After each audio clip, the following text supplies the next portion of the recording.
మాననీయ సోమయ్య గారు ఇక్కడ కూర్చున్న అనేక మందికి తల్లి లాంటి వాత్సల్యాన్ని,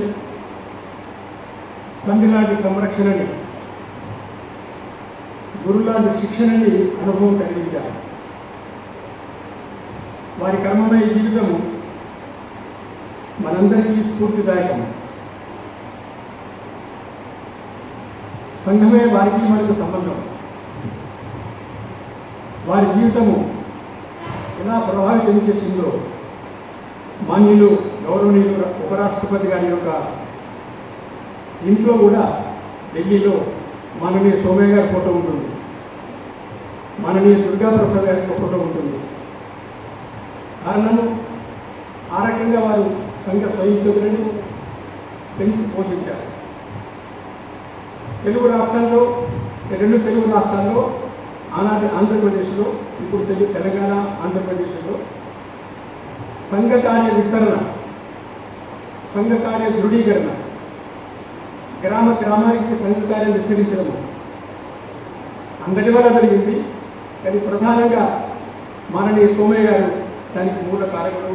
మనకు అనుభవం మాననీయ సోమయ్య గారి యొక్క కృషి వల్ల ఇప్పుడు మేము చర్చించుకున్నాము. వారు నెల్లూరు జిల్లా ప్రచారం ఉన్నప్పుడు ప్రచారకులకు పెద్ద జట్టు ఇక్కడ లేరు. భాన్సింగ్ గారు పర్యటనలో ఉన్నారు.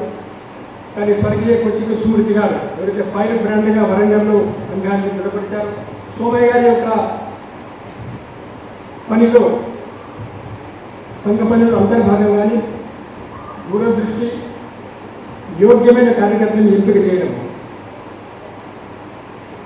జనమంచి గౌరీశంకర్జీ విద్యార్థి పరిషత్కి ఎంపిక చేయబడ్డారు. సోమయ్య గారు వారిని నియుక్తి చేసిన తర్వాత మనందరి అనుభవము వారు అఖిల భారత స్థాయిలో మన పనిని పెంపొందింపజేస్తారు. లేదు స్వర్గీయ జనమంచి గౌరీశంకర్జీ. కల్లెపు విద్యాసాగర్ గారు కిసాన్ సంఘకు కేటాయించిన తర్వాత వారు కూడా అఖిల భారత స్థాయిలో తమ శక్తిని, సామర్థ్యాన్ని నిరూపించుకున్నారు. కన్నడ సత్యనారాయణ గారు విశ్వ హిందూ పరిషత్తులో వారు ఆకరణ శిక్షించడంలో పనిచేస్తూ స్వర్గస్థులయ్యారు.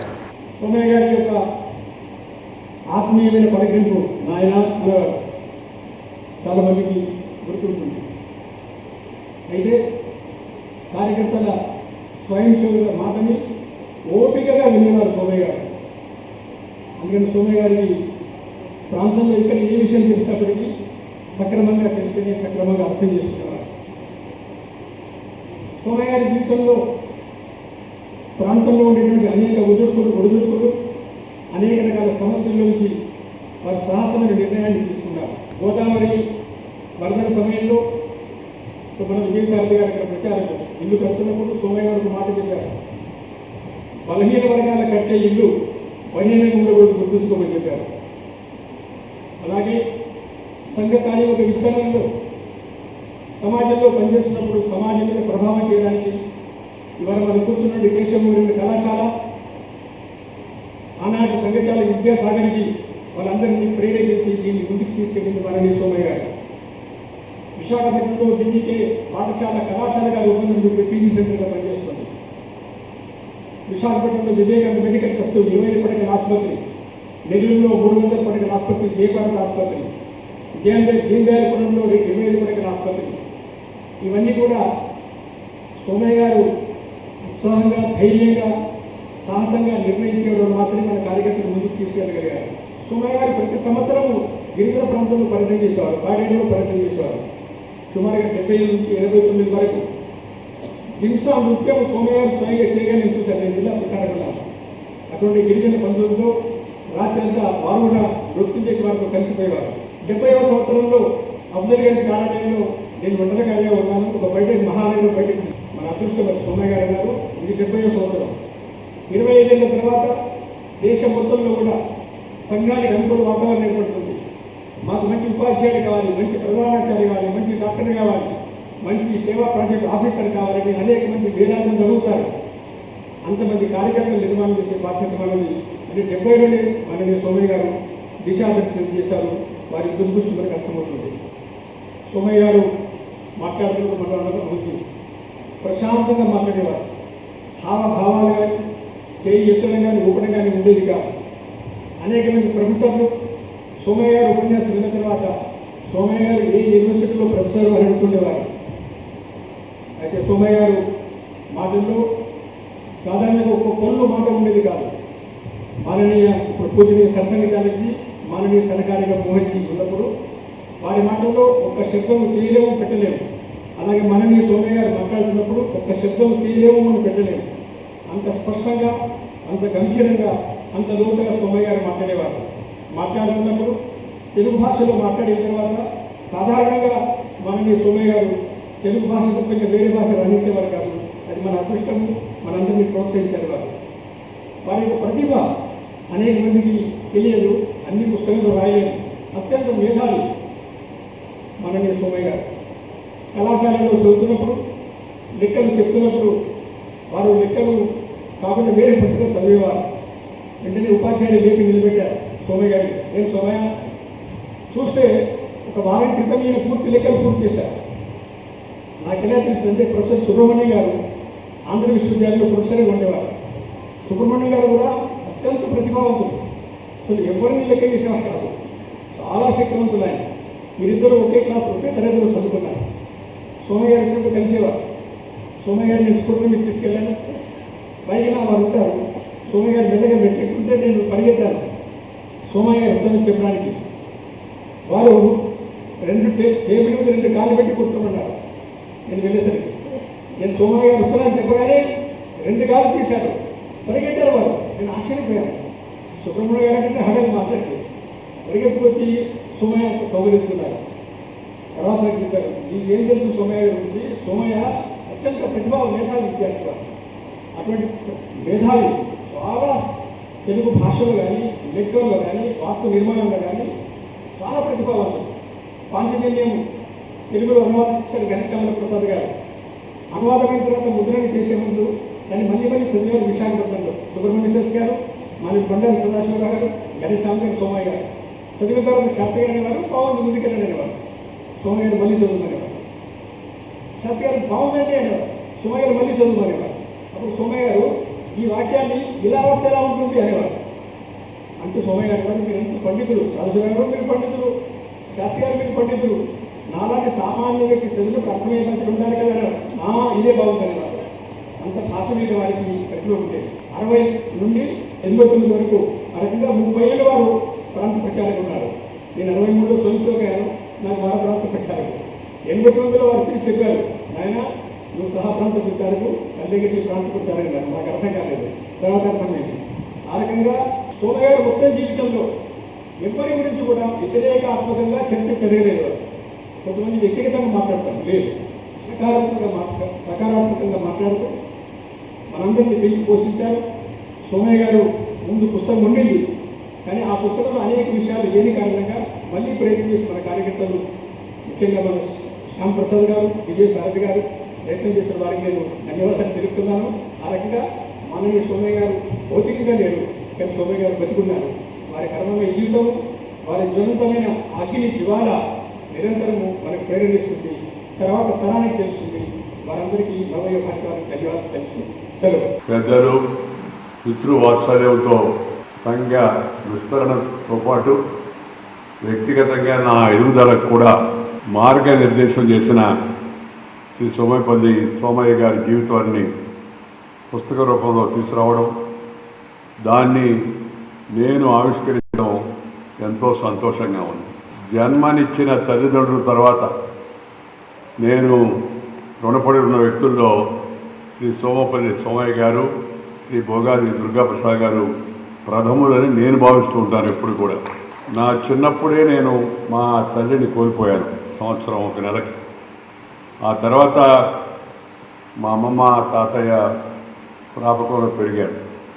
ఆ తర్వాత ఒక వ్యక్తిగా, అలాగే సంస్కారాన్ని పొందడంలో క్రమశిక్షణ, జాతీయ భావం, సామాజిక స్పృహ, దేశభక్తి ఇవన్నీ అలవడడానికి కారణం రాష్ట్రీయ స్వయం సేవక సంఘ సాహిత్యము, సంపర్కమే ప్రధాన కారణమని నేను ఎప్పుడు భావిస్తూ ఉంటాను. చెప్పడానికి కూడా ఏమాత్రం వెనకాడను. ఏ పదవిలో ఉన్నప్పటికీ కూడా రాష్ట్రీయ స్వయం సేవక సంఘంలో శ్రీ భోగాది దుర్గాప్రసాద్ గారు, శ్రీ సోమయ్య గారితో సన్నిహితంగా మెలిగేట అవకాశం కూడా లభించడం చాలా అదృష్టం. మార్గదర్శనం జీవితంలో చాలా ముఖ్యమైనది. ప్రేరణ కూడా అదేవిధంగా ముఖ్యమైనది. స్ఫూర్తి కూడా ముఖ్యమైనది. ఈ స్ఫూర్తి, ఈ ప్రేరణ, ఈ మార్గదర్శనం అన్నీ కూడా శ్రీ సోమయ్య గారు, శ్రీ దుర్గాప్రసాద్ గారి యొక్క సాన్నిధ్యం ద్వారా నాకు లభించాయని చెప్పని నేను భావిస్తుంటాను. నేను ఉపరాష్ట్రపతి అయిన తర్వాత అనేక పుస్తకాలు ఆవిష్కరిస్తూ ఉన్నాను. ప్రతి చోట పుస్తకాలు ఆవిష్కరించినందుకు వాళ్ళందరూ నాకు కృతజ్ఞతలు చెప్తూ ఉంటారు. కానీ ఈరోజు సభాముఖంగా సగర్వంగా నవయుగ భారతి హైదరాబాద్ వారికి నా కృతజ్ఞతలు నేను తెలియజేస్తున్నాను. ఎందుకంటే సమాజానికి, నేటి తరానికి, యువతరానికి ఉపయుక్తమైన ఒక మంచి వ్యక్తి యొక్క జీవిత చరిత్రను, ఆలోచనలను మనందరికీ అందజేసినందుకు వారికి, నవయుగ భారతికి ముఖ్యంగా నేను అభినందనలు తెలియజేస్తున్నాను. ఈ పుస్తకాన్ని ఆవిష్కరించడం నాకెంతో సంతోషం కలిగిస్తూ ఉంది. ఇటీవల మా తెలుగు మాస్టర్ నాకు చిన్నప్పుడు తెలుగులో పాఠాలు చెప్పి తెలుగు మీద నాకు అభిమానము, ఆసక్తి, అనురక్తి ఇవన్నీ పెరగడానికి కారణమైన స్వర్గీయ పొడూరి హనుమజ్ఞానగ్రామ శర్మ గారి యొక్క పేరిట ఆంధ్ర సారస్వత పరిషత్, అంటే ఇప్పుడు తెలంగాణ సారస్వత పరిషత్గా మారింది. వారి ద్వారా ఒక అవార్డును నేను ఏర్పాటు చేశాను. ఎందుకంటే మన సంఘంలో మనకు అలాంటి అవార్డులు, రివార్డులు అవి అలవాటు లేవు. కానీ ఎవరి ద్వారా అయితే మనం ప్రేరణ పొందామో, స్ఫూర్తి పొందామో వాళ్ళని గుర్తు చేసుకోవడం, వాళ్ళ జీవితాన్ని గురించి ఇతరులకు తెలియజేయడం మన యొక్క బాధ్యతగా నేను భావిస్తూ ఉంటాను. నాకు పాఠశాలలో, కళాశాలలో ఎంతోమంది గురువులు లభించారు. ఈరోజే అమెరికాలో ఉన్న మా గురువు న్యాయ కళాశాలలో నాకు పాఠాలు చెప్పిన ఒక మంచి గురువు శ్రీ గుప్తేశ్వర్ గారు అమెరికాలో మరణించారని తెలిసింది. వయస్సు కూడా బాగా ముందుకు రావడం కూడా.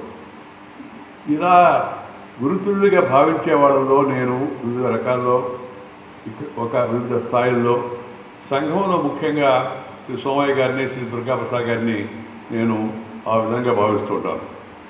ఈ సందర్భంగా ఆ రోజుల్లో వారు సోమయ్య గారు చెప్పే ఒక మాటకు సరిపోయే ఒక శ్లోకాన్ని మీతో పంచుకోవాలనిపిస్తోంది. దేశ రక్ష సమం పుణ్యం, దేశ రక్ష సమం వ్రతం, దేశ రక్ష సమం యోగో దృష్ట్యా నైవచ. అంటే దేశాన్ని కాపాడుకోవడంతో సమానమైన పుణ్యము కానీ, సమానమైన వ్రతము కానీ, సమానమైన యజ్ఞము కానీ ఎక్కడ చూడలేము. అంటే దేశ రక్షణ సర్వశ్రేష్ఠ కార్యక్రమం అని. దేశం అంటే ఏమిటి? కేవలం ఈ భౌగోళికమైన యొక్క స్వరూపమేనా, భూమేనా?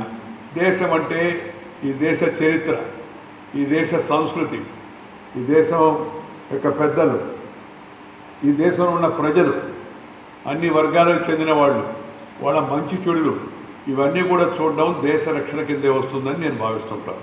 ఆ రక్షణ అంటే కాపాడుకోవడమే కాదు, దేశం అంటే మట్టి కాదోయ్ మనుషులని చెప్పారు. ఆ దేశం అంటే మనుషులని ఎవరికి చెప్తున్నామో వాళ్ళ యొక్క మంచి, వాళ్ళ యొక్క శ్రేయస్సు, వాళ్ళ యొక్క రక్షణ కల్పించడం మనందరి యొక్క కర్తవ్యం. అన్నిటికన్నా అదే పెద్ద గొప్ప దేశభక్తిని నేను భావిస్తున్నాను.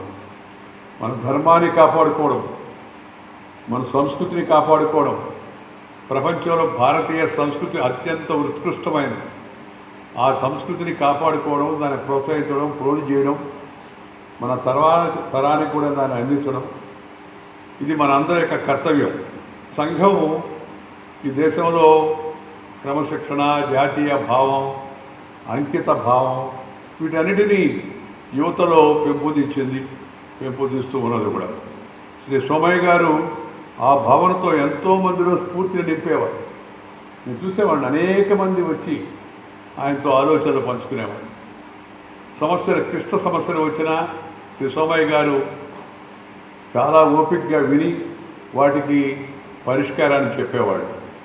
విభిన్న భావాలు, విభిన్న దృక్పథాలు, విభిన్న ఆలోచనలు ఉన్నవాళ్ళు బయట విభేదించుకున్న సోమయ్య గారితో మాట్లాడిన తర్వాత ఆయన చెప్పిన దానితో సంతృప్తి పడి దాన్ని పాటించేవాళ్ళు.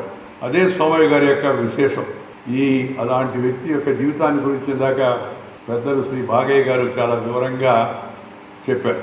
నేటి యువతరం సంఘ పెద్దలే కాకుండా దేశంలో సామాజిక సంస్కరణలు తీసుకొచ్చిన వాళ్ళు, సమాజంలో చైతన్యం నింపిన వాళ్ళు, దేశభక్తిని పెరుగుతున్న వాళ్ళు, ఈ దేశం కోసం పోరాడిన మహనీయుల యొక్క జీవిత చరిత్రలు మరింతగా మనం వెలుగులోకి తీసుకురావాల్సి ఉంది. అది కొత్త తరానికి, నవతరానికి స్ఫూర్తిని అందిస్తుంది ఆ పుస్తకాలు ఆ విధంగా చేయడం ద్వారా. అందుకే అయితే దురదృష్టం ఏంటంటే మనకి ఈ పాశ్చాత్య పరాయి పరిపాలన కారణంగా మన యొక్క ఆత్మ గౌరవాన్ని మనం కోల్పోయాం. బానిస మనస్తత్వం కొంత విద్యా విధానం ద్వారా మన దేశంలో ఆ తర్వాత స్వతంత్ర అనంతరం కూడా రుద్దబడింది. దాని నుంచి బయటకు రావడం చాలా అవసరం. నేటి ప్రభుత్వం రూపొందించిన డాక్టర్ కస్తూరి రంగన్ గారి యొక్క నేతృత్వంలో ఏర్పడిన నూతన విద్యా విధానం ఏతుందో న్యూ నేషనల్ ఎడ్యుకేషన్ పాలసీ, ఆ దిశలో మనకి మార్గదర్శనం చేస్తుంది.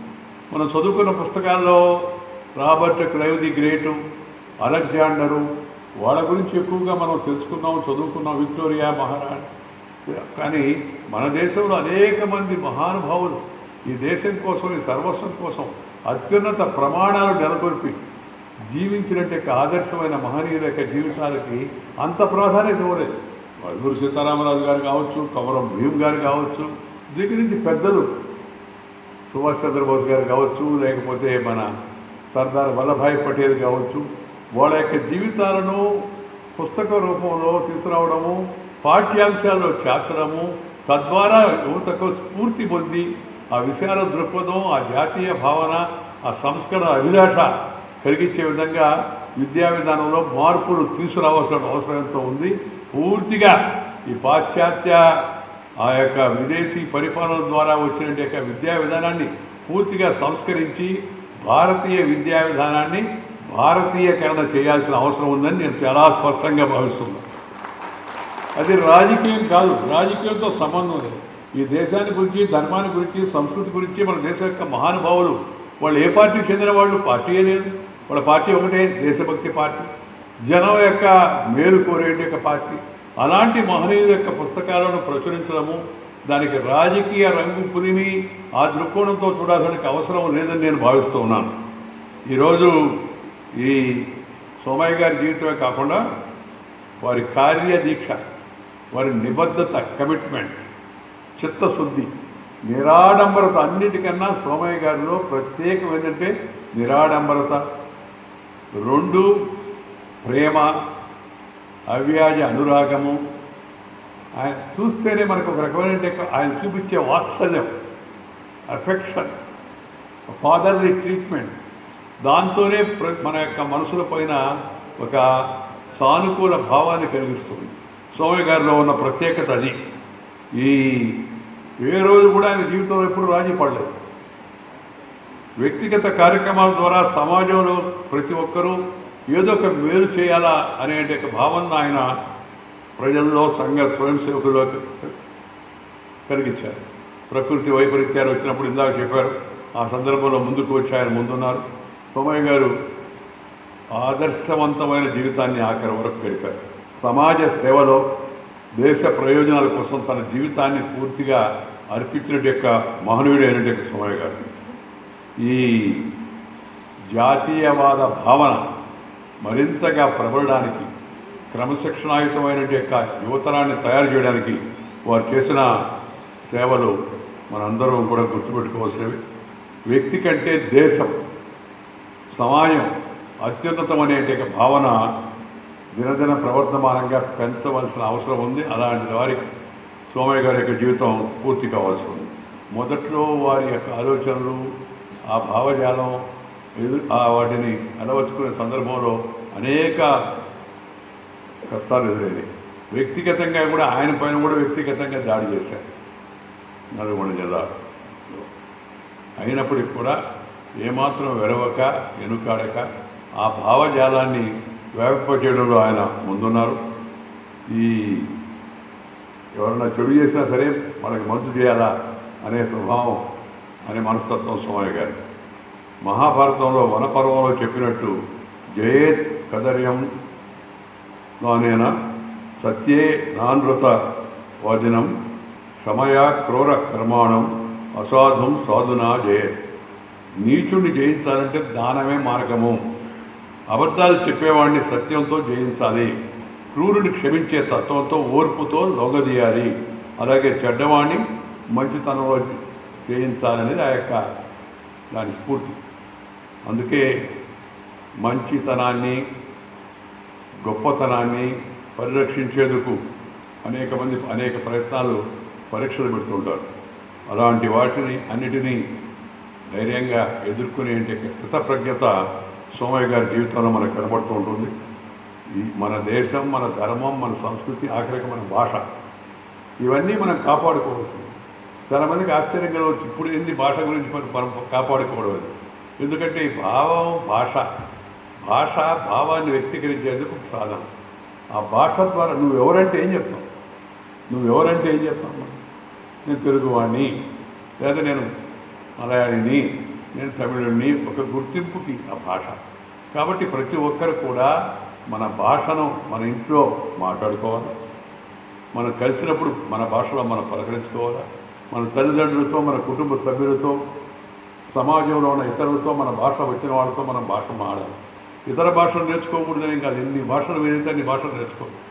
కానీ అసలు భాష అమ్మ భాషను మర్చిపోవద్దని నేను ప్రతి వేదిక మీద చెప్తూ ఉన్నాను. అమ్మ భాష దాన్ని కాపాడుకోవడం కూడా ఎంతో అవసరం. విద్యా విధానం మాతృభాషలో జరగాలి. ప్రాథమికంగా ప్రభుత్వ పాలన మాతృభాషలో జరగాలి. జనానికి తెలియని భాషలో పరిపాలన అయింది. జనానికి తెలియని భాషల్లో వాళ్ళకి సర్క్యులర్ పంపిస్తే, వాళ్ళకి గెజిట్ పంపిస్తే, వాళ్ళకి ఆర్డర్ పంపిస్తే ఎంతమందికి వచ్చు ఆగడం? ఎందుకు? వాళ్ళు ఇంగ్లీష్ వాళ్ళ భాషను రుద్దేందుకు, వాళ్ళ భావాలను రుద్దేందుకు పెట్టారు. ఇంకా మనం దాన్ని కొనసాగించాల్సిన అవసరం లేదు. రాష్ట్ర ప్రభుత్వాలు, కేంద్ర ప్రభుత్వాలు అందరూ కూడా పరిపాలనలో మాతృభాషలో ఉపయోగించాలి. తర్జుమాలు ఇప్పుడు సులభంగా వచ్చున్నాయి. కొంతమంది సార్ ఇంగ్లీష్లో వస్తే తర్జుమా చేసుకోవచ్చు కదా. నేనంటాను తెలుగులో వస్తే తర్జుమా చేసుకోవచ్చుగా ఇంగ్లీషులోకి. ఈ భావ దారిద్ర్యం ఏంటి? మందాన్ని తక్కువ చూసి వాళ్ళ దాంట్లో నుంచి మనం నేర్చుకోవాలి. ప్రపంచంలో ఎక్కడ మంచిలో నేర్చుకోవాలా, కానీ మన మంచిని మనం గుర్తుంచుకోవాలి కదా ముందు. దాన్ని పెంచాలి. కాబట్టి ఈ భాషను ప్రోత్సహించుకోవడం, న్యాయ పరిపాలనలో కూడా, న్యాయ వ్యవస్థలో కూడా భాషకు ప్రాధాన్యత లభించాల్సిన అవసరం అంతా కూడా ఉంది. ఎందుకంటే జనానికి అర్థమయ్యే భాషలో పరిపాలన ఉండాలా, చదువు ఉండాలా, న్యాయపాలన ఉండాలి. అది లేకపోతే ఆ అర్థం కాదు, అదంతా వ్యర్థం అవుతుంది. ఈ విషయాన్ని అందరూ గుర్తుపెట్టుకోవాలి. దాంతోపాటు సమాజంలో ఉన్న ఈ వివక్షతలు, సాంఘిక వివక్షత, కుల వ్యవస్థ, లింగ విభేద వివక్షత, దానిపైన మహిళలు బలహీనులని, పురుషులు ఏదో శక్తివంతులని, లేకపోతే సమాజంగా ఈ పెద్ద వర్ణం అని, అది చిన్న వర్ణం అని, ఇవన్నీ మన దేశాన్ని చాలా బలహీనపరిచాయి. అంతర్గతమైన కలహాలు అని, వీటన్నింటి నుంచి బయటకు రావాలంటే జాతీయ భావాన్ని పెంపొందించాల్సిన అవసరం ఎంతో ఉంది. శ్రీ సోమయ్య గారి లాంటి యొక్క మహనీయుల యొక్క జీవితాన్ని ఈ తరం యొక్క యువత అధ్యయనం చేయాలని చెప్పి నేను కోరుకుంటున్నాను. వారి నుంచి స్ఫూర్తి పొంది దేశాభివృద్ధిలో భాగస్వామ్యం కావడమే అలాంటి మహనీయుల మనం అందించే నిజమైన నివాళి అని చెప్పని నేను భావిస్తున్నాను. నవయుగ భారతి అనేక మంది మహనీయుల యొక్క జీవితాలను లాభాపేక్ష లేకుండా తక్కువ మూల్యంతో వీటిని అందుబాటులో తీసుకొస్తుందని తెలిసి చాలా ఆనందించాను. వారి పుస్తకాల నుంచి యువత మరింత స్ఫూర్తి పొందాలా, నవభారత నిర్మాణంలో భాగస్వాములు కావాలని ఆకాంక్షిస్తూ ఇలాంటి మంచి కార్యక్రమం ఏర్పాటు చేసిన నవయుగ భారతి వారికి, ఈ కార్యక్రమంలో ఇంత పెద్ద ఎత్తున అనేక మంది పెద్దలు, భాగ్యనగర వాసులు, అలాగే చుట్టుపక్కల వచ్చిన వాళ్ళందరూ పెద్ద ఎత్తున పాల్గొనడం చూసి చాలా సంతోషం కలిగింది. ఈరోజు ఈ మంచి కార్యక్రమాన్ని ఏర్పాటు చేసిన వారిని హృదయపూర్వకంగా అభినందిస్తూ మీ దగ్గర సెలవు తీసుకున్నాను. నమస్కారం చేయండి.